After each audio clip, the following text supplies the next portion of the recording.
Hi. Welcome back, Andrea. Thank you. Please sit down. Come on. Jim, Sharon, Caroline. Hi, welcome back. Pat, how you doing? Good to see you all. Caroline. Hi, Pat. Good to see you. And last but not least, how are you, Sharon? Sit Good, down thanks. there. It's been a hectic few days, what?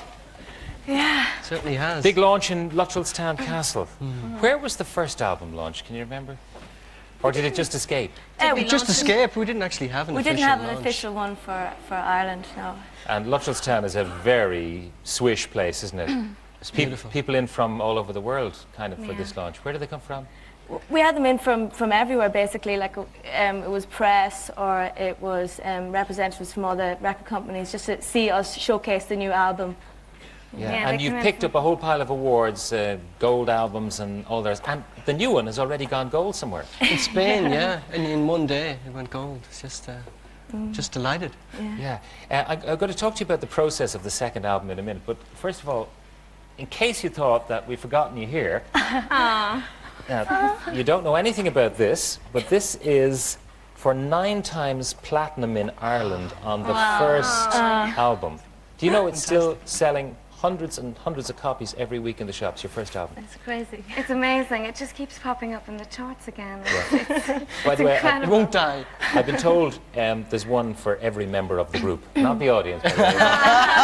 One for every member of the group. Yeah, 9 times platinum. It's an astonishing. It must be one of the best-selling records of all time in the country. Yeah, it's fantastic. Yeah. Now the second album.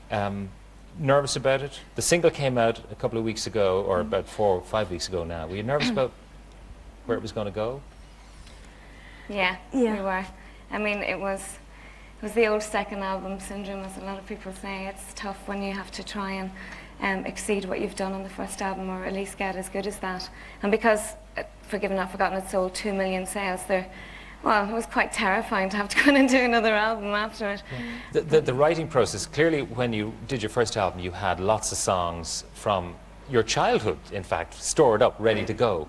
But suddenly you're on the road and you have to fit in songwriting in the middle. You've done a lot of songwriting on this current album, the new album, haven't you, Andrea? Well, I mean, we all have. I wrote a lot of the lyrics, but we all have. So how do you do it? How do you fit it in when you're on the road? Well, to be honest, we didn't really.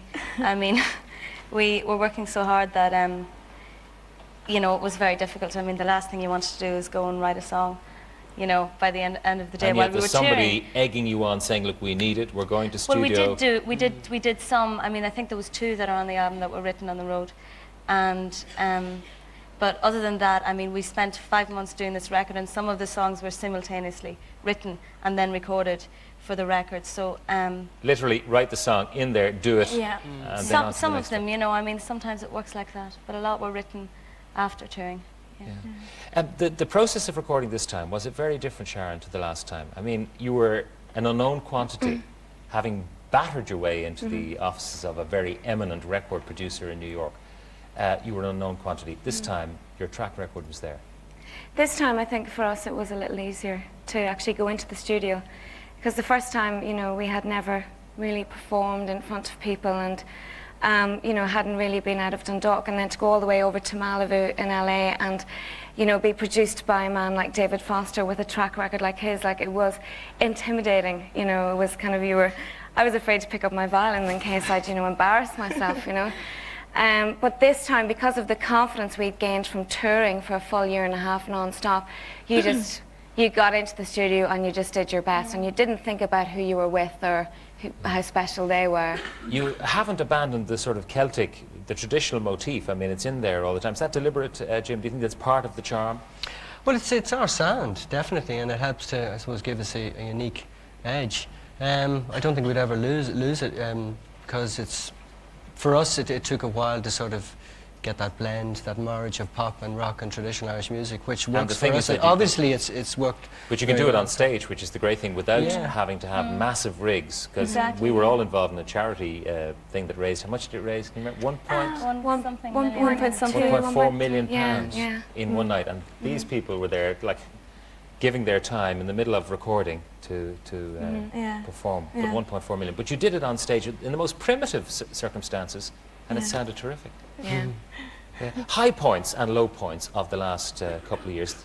The high points? Well, I think the high points are, you know, like everything's high. You know, every day is so full. You get to like travel the world and meet all, you know, loads of new people, loads of new cultures, and I mean, there's never a dull moment, you know. But I would say a low point is one of the papers today. It said nasty things about us. It said we were bland. You personally or bland? We're bland. Bland on the run. Oh well. We're bland. Bland on the run. Oh well. How does Oh, that well, hurt that's you? life. Do the critics No. hurt you? No. No, they don't. actually- They're really very good. I mean, I think that's the first kind of, you know, funny criticism we've had, and I think, you know, it sometimes is a measure of how well you've done if people Exactly. start criticizing you, you know, You're there because to be if knocked you're not down. being talked about, you're obviously not successful. So I think it's a good thing. We find it funny. We actually do bland on the road or something, or On the road. bland on the Bland on run, the run or something, and yeah. you know, I think it's funny, you know, But bland. really, you know, I mean, we feel so lucky, you know, that, I mean, we could do this, right? We can do what we love to do, which is to write and play and perform and get up on stage together, right? And have a laugh. And people actually enjoy it and love the music and get a good feeling off it. I mean, that's why we're doing it. We're doing it because we love it. But there was You a know? time when I've been meeting you on and off since the release of the first album, and there were times when you were actually dog tired. I mean, you were working so hard, and you gave me your schedule one time, and it was over to Spain, back, do something in studio, then back over to Spain again, just Yeah. for one Yeah. appearance, Yeah. and then off to somewhere else in the world, and like it was ridiculously grueling, ridiculously demanding. I mean, was there a time when you thought, is this worth it? Well, I think there's so many facets to the music industry that, I mean, there is a time when you get to an end of a tour and you are really, really tired because you've just toured everywhere, and that just happens. But then you get a new lease of life when you do like what we've done now is a new album. And I think getting up and performing those songs now is like a new lease of life for us, so it gives you something extra. Sharon, what's the target for this album? I mean, 2 million the last one. What's the target, realistically now? Well, we would like to better that this time. We would like to maintain the fan base that we already have with Forgiven Not Forgotten, and then we would like to increase on that. This time we'd really like to get England this time, because last time it was good, but we would really like to have a hit single, hit album. You got a big in England. review on Sky News there recently. Yeah, that's right. Fantastic stuff.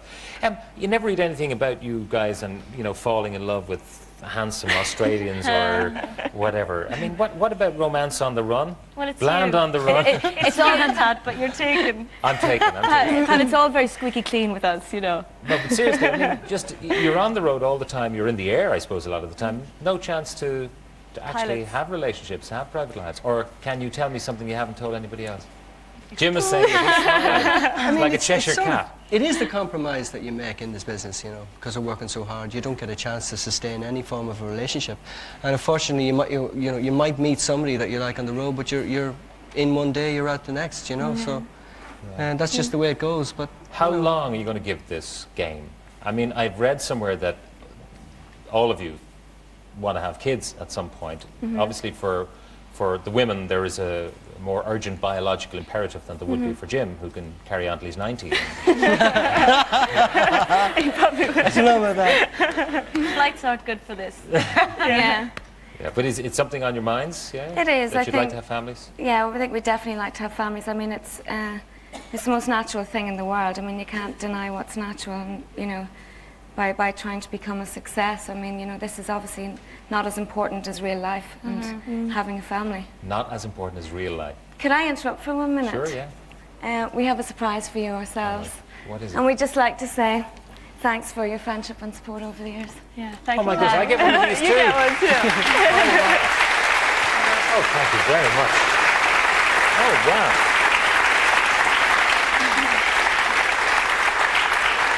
I am deeply grateful because Thank like, you. we've been friends a long time, Well, we are. ever since the first time when you were doing this show and the van broke down on the way to the rehearsal. Remember that? I bet that doesn't happen anymore. Not as much, no. But you're keeping the thing at a scale, a human scale, and you seem to have kept your heads well and truly firmly on your shoulders without, you know, losing. Yeah, well, the way we, I think, look at it is that, you know, everybody's got their lives and everything, and this is our life, but we're living day to day just like you are, right? It's a different thing, but it's about the journey, you know, not the destination. That's how you're going on, and once you're, and I mean, we're very happy with this, and doing it, and we're very happy with our lives right now. And you asked how long will we do this? Well, we'll do it as long as we're enjoying it, and people are likewise enjoying us. Will you do more movies? I mean, we met your co-star Jimmy Nail, whom you hadn't actually Yeah, met. I met him tonight too. And he's going to have David Foster producing his next album. Yeah, that's So right. there's all sorts Yeah. of little connections tonight. Will you do another song for us? We will. Yeah. Absolutely. From the album. What's it going to be? I Never Loved You Anyway. That's track 4 on the album. Yeah. as I recall. Okay, I Never It's a Loved You cheeky Anyway. little number. It's a nasty The song. truth is out. The truth is out. They never loved me anyway. You get in your position. Okay. Well, before you go, I want to ask you. You carry on because I want to Okay. ask you something about an appearance tomorrow. Are you doing an appearance somewhere? Oh, HMV on Grafton Street, and we're also on 2TV, but we're doing an in-store. We're playing Are you a few actually going to acoustic play live songs. Yes. from the album? HMV tomorrow. What time? Oh dear, I should listen more. What time? What time? folks? 2:30. 2 o'clock. 2 o'clock. All right, Yes, Andrea. I knew that. Andrea, Sharon, Caroline, and Jim Corrs. The Corrs.